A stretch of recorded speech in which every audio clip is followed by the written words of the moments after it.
आप लोगों ने कल बीएलएस के बारे में पढ़ा हुआ है, ठीक है, तो हम उसी को कंटिन्यू करते हैं। तो सीपीआर यानी कि सबसे पहली चीज फुल फॉर्म इसका क्या होता है, सो कार्डियो पल्मोनरी रिसक्सिटेशन, ये चीज आप लोगों को पता होनी चाहिए। अब मैंने आप लोगों को बताया होगा ये एक इमरजेंसी कंडीशन है, यानी कि आपातकालीन स्थिति में किसी व्यक्ति को क्या किया जाता है, अगर नीड है जैसे कि वहां पे जाके एनालिसिस की जाती है। और इसके लिए मैंने आप लोगों को कल एक फ्लो चार्ट दिखाया था कि किस प्रकार पता किया जाता है कि पेशेंट ठीक है, उसकी सांस चल रही है या नहीं चल रही है, नब्ज चल रहा है या फिर नहीं चल रहा है। तो यहाँ पे अब आप लोगों को सीपीआर के बारे में पता होना चाहिए। ये एक जीवन रक्षक प्रक्रिया होती है, यानी कि किसी व्यक्ति की जान बचाना, और वो भी कुछ मिनटों का होता है, जिसमें क्या हो, अगर सही समय पे प्रॉपर सीपीआर किसी व्यक्ति को ना मिले तो आप सभी को पता होना चाहिए कि उस व्यक्ति की मृत्यु भी हो सकती है। उसके बाद मेंशन है कि जब किसी व्यक्ति की सांस या दिल का धड़कन, ठीक है, रुक जाता है। अब मैंने कुछ आप लोगों को कल केसेस भी बताए थे, जैसे कि कोई व्यक्ति पानी में डूब गया है, ठीक है, किसी को इलेक्ट्रिक शॉक लग चुकी है, या फिर रोड ट्रैफिक एक्सीडेंट हुआ है, वहां पे कोई व्यक्ति क्या हुआ, मूर्छित हुआ, आफ्टर दैट उसकी कंडीशन धीरे धीरे क्या हो रही है, सीवियर हो गई है, कोई शॉक में चला गया है, ठीक है। तो ये अलग अलग केसेस हैं जहां से क्या करना है, सबसे पहली चीज पेशेंट के पास जाके प्रॉपर एनालिसिस करनी होती है, यानी कि पेशेंट जो भी व्यक्ति है, अफेक्टेड पर्सन है, उसकी सांस चल रही है कि नहीं चल रही है, कोई ब्लॉकेज तो नहीं आ रहा है, या फिर उसके आसपास में कुछ ऐसा खून तो नहीं जम गया, या धूल कह सकते हैं, या कुछ भी तो नहीं फंस गया। अगर एयरवे ओपन है तो सांस सही चल रही है या नहीं चल रही है, नब्ज को चेक करना, ये सब कुछ सीपीआर में सम्मिलित होता है। ओके, बढ़ते हैं हम आगे की तरफ। तो यहाँ पे कुछ इंपॉर्टेंट पॉइंट्स हैं जिनके बारे में आप लोगों को पता होना चाहिए। सीपीआर की ही हम बात कर रहे हैं। तो श्वसन को सहारा देना, अब सीपीआर यानी कि इसी में कुछ पॉइंट्स हैं, जैसे कि श्वसन को सहारा देना, तो एक व्यक्ति को रेस्पिरेटरी सपोर्ट करना, ठीक है, उसके साथ साथ जो उसका सर्कुलेशन है, यानी कि जो ब्लड का सर्कुलेशन है, रक्त संचार, और उसके साथ साथ वायु मार्ग को खोलना, ये 3 प्रोसीजर्स हैं जिनको पॉइंट वाइज आप लोगों को याद रखना है। यानी कि सबसे पहली चीज, पेशेंट के पास अगर गए तो एनालाइज करना है कि उस व्यक्ति का जो वायु मार्ग है खुला है या ब्लॉकेज है। Sorry, blockage in the case कि क्या पता वहां पे जो एक्सीडेंट हुआ, धूल वगैरह हो गए, या कुछ ऐसी हार्ड चीजें हो गई जो एयरवे को ब्लॉक कर रही हैं, या कहीं से ब्लीडिंग हो रही थी, वो ब्लॉकेज का काम कर रहा है, तो भी प्रॉब्लम हो सकती है। दूसरी बात, पता करना है कि सर्कुलेशन अच्छा है कि नहीं अच्छा है। और तीसरी बात, रेस्पिरेटरी सपोर्ट मोस्ट इंपॉर्टेंट है। अब यहाँ पे आप लोगों को कभी कभी CAB अगर देखने को मिले, यानी कि ये एक न्यूमोनिक्स है जिसके द्वारा याद रखा जा सकता है, तो बहुत लोग कंफ्यूज होते हैं कि ठीक है सीपीआर है, बट कुछ लोगों को क्या होती है कंफ्यूजन कि पहले एयरवे देना है, कि पहले ब्रीदिंग देनी है, कि पहले माउथ टू माउथ ब्रीदिंग देना है, आफ्टर दैट कंप्रेशन देना है। तो इसके लिए ये एक CAB न्यूमोनिक्स है जिसके द्वारा याद रखा जा सकता है। C यानी कि कंप्रेशन, अब आप लोगों ने पढ़ा होगा, यानी कि पेशेंट को सबसे पहले सीपीआर का जो प्रोटोकॉल फॉलो किया जाता है उसमें चेस्ट कंप्रेशन दिया जाता है, जिसको शुद्ध हिंदी में अगर बोले तो आप लोगों ने पढ़ा था छाती दबाव करना, ठीक है।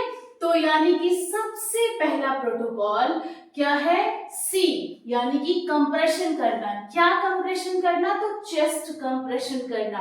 दूसरी चीज आती है एयरवे, अब क्या करना है, सांसें को तो खोलना है, क्योंकि ब्रीदिंग तभी तो जाएगी तो पेशेंट का फिर प्रॉपर सब कुछ नॉर्मल होगा।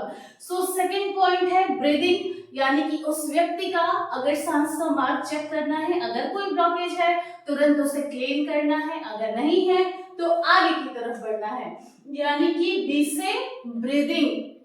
अब आप लोगों ने सुना होगा, पढ़ा होगा, माउथ टू माउथ ब्रीदिंग का प्रोटोकॉल देन फॉलो किया जाता है, ठीक है। अगर कोई ऐसी माउथ से रिलेटेड या मैंडिबल से रिलेटेड सीवियर इंजरीज हैं या इंजरीज हैं तो उस कंडीशन में प्रॉपर क्लीनिंग करना है, ठीक है। आफ्टर दैट ही माउथ टू माउथ ब्रीदिंग को परफॉर्म करना है। तो ये जो CAB न्यूमोनिक्स है ना, इसके द्वारा आप लोग उस फ्लो चार्ट को बेहतर तरीके से रिमाइंड कर सकते हैं। सो कंप्रेशन यानी कि चेस्ट कंप्रेशन, ए से एयरवे एंड बी से ब्रीदिंग। ओके, बढ़ते हैं हम आगे की तरफ। तो आप लोगों ने ये फ्लो चार्ट तो पढ़ लिया है। एक चीज और, एक ट्रिपल मैनोवर होता है और ये छोटी छोटी चीजें भी पता होनी जरूरी है। तो ट्रिपल मैनोवर में क्या है ये समझते हैं। जैसे कि जो माउथ टू माउथ ब्रीदिंग का प्रोटोकॉल होता है ना, उसमें भी बहुत लोग छोटी सी गलतियां कर देते हैं। क्या? जैसे कि आप लोगों ने सुना होगा, इमेजिन कीजिए ये पेशेंट का सिर है, ठीक है, और ये चिन वाला रीजन है। तो कुछ लोग क्या करते हैं, लाइक सिर को थोड़ा ऊपर किए, चिन को नीचे किए। अब एयरवे का रास्ता क्या खुला? नहीं। तो इसलिए जो पेशेंट का सर है उसको थोड़ा नीचे टिल्ट किया जाता है, चिन को लिफ्ट किया जाता है, देन वो एयरवे का रास्ता खुलता है और वो बेहतर तरीके से अपना काम करता है। तो ये ट्रिपल मैनोवर के द्वारा ही आप लोग इस 3 चीजों को बेहतर तरीके से याद रख सकते हैं। क्या है?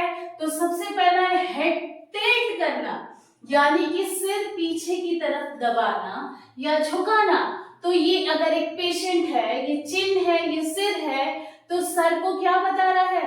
पीछे की तरफ हल्का सा दबाना, ठीक है। ये नहीं बता रहा है कि सर को और उठा देना, ठीक है। तो सर को थोड़ा जब नीचे किया जाएगा तो जो एयरवे का रास्ता है वो क्या हो जाएगा? बेहतर तरीके से ओपन होगा। ओके, उसके बाद चिन लिफ्ट, यानी कि जो निचला जबड़ा है उसको ऊपर की तरफ उठाना। अब निचला जबड़ा यानी कि आप लोगों को पता होगा जो मैंडिबल वाला एरिया है, ठीक है, उसको क्या करना है? तो मैंने बताया, हेड को टिल्ट, चिन को लिफ्ट करना है, थोड़ा सा ऊपर की तरफ उठाना है और आफ्टर दैट माउथ को ओपन करके mouth to mouth breathing perform करनी है। तो यहाँ पे प्लस के साइन है, यानी कि जैसे मानिए कोई है भूल जा रहा है बार बार, तो उसको याद रखना है कि हेड टिल्ट, चिन लिफ्ट और then mouth to mouth breathing. Simple सा ये एक ट्रिपल मैनोवर है जिसके द्वारा आप लोग इसको याद रख सकते हैं। सो शब्द हिंदी में लिखा है कि सिर को पीछे दबाना, निचला जबड़ा ऊपर उठाना और फिर रोगी का मुख खुला करके उसको जो ब्रीदिंग देनी है वो देनी है। तो कुल मिला के सीपीआर में आप लोगों ने क्या समझा? अगर कहीं हम जा रहे हैं, सडनली कोई ऐसा इंसिडेंस दिखा, तो सबसे पहली चीज वहां पे जाके पेशेंट को एक सुरक्षित जगह पे ले जाना है।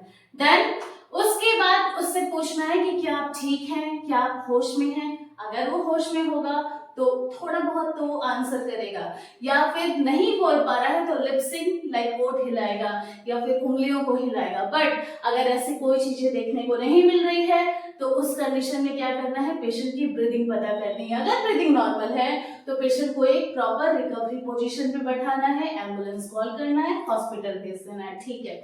अगर ब्रीदिंग भी नहीं चल रही है, नर्व्स भी नहीं चल रहा है, तो किसी एक व्यक्ति से कहना है कि वो एम्बुलेंस को कॉल करे और फिर जो व्यक्ति सीपीआर देने जा रहा है उसको प्रोटोकॉल शुरू कर देना है। यानी कि जो व्यक्ति लेटा हुआ है नीचे की तरफ लाइक सुपाइन पोजीशन में ग्राउंड पे, उसके पास घुटने के बल बैठ के सीपीआर, यानी कि यहाँ पे एक चीज आप लोगों को याद रखनी है, क्या? तो ये कुछ पोजीशन ऐसे होता है, आफ्टर दैट चेस्ट कंप्रेशन और 15:2 रेशियोज होते हैं, ठीक है।